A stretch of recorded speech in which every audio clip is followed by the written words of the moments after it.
ঠিক আছে।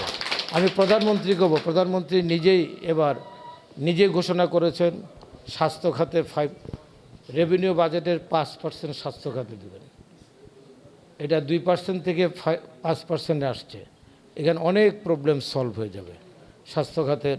শিক্ষা স্বাস্থ্য দুই খাতে উনি 5% করে এই ঘোষণা করেছেন। আর বাকি যে সমস্ত অন্য কোনো লজিস্টিক সাপোর্ট লাগে আমরা আপনাদের দেব।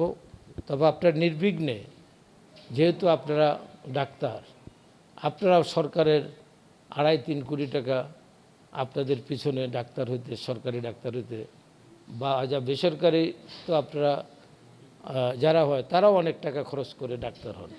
আর সরকারের যারা সরকারি মেডিকেল কলেজ থেকে পাশ করেন তাদের অনেক টাকা সরকারের লজিস্টিক সাপোর্ট। তা আপনারা, আমি কাল কয়েকজন পেলাম যে অনেকেই ডাক্তার হয়, ইঞ্জিনিয়ার হয়, বিশেষ যে ফরেন সার্ভিসে চলে যায়, অ্যাডমিন ক্যাডারে চলে যায়। তো এটার অন্তত, এটা আমার মনে হয় সরকারিভাবে এটা বন্ধ করে দেওয়া উচিত। কারণ আপনি সরকারের এতগুলো টাকা, যারা ইঞ্জিনিয়ার হয় মিনিমাম 3-4 কোটি টাকা সরকারের টাকা তারা হয়, এরপরে উনি অন্য সার্ভিসে চলে যান, আর ডাক্তাররাও অন্য সার্ভিসে যান। এটা অমানবিক।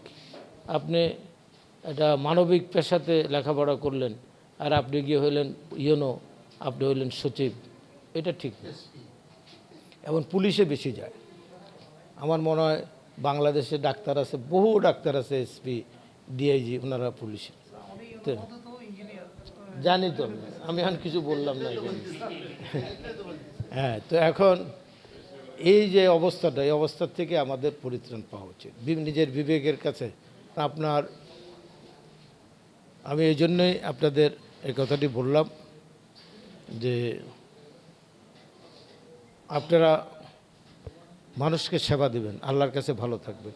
একটা গরিব রোগীকে সবচেয়ে বেশি, যে অসহায় মানুষ, তাকে বেশি সেবা দিবেন, তাইলে আল্লাহর কাছেও ভালো পাবেন, আখেরাতেও ভালো পাবেন, নিজের মনও প্রশান্তি আসবে। আমি একটা গরিব মানুষকে সেবা দিলাম। আমি আর বিশেষ কিছু বলবো না। আপনাদের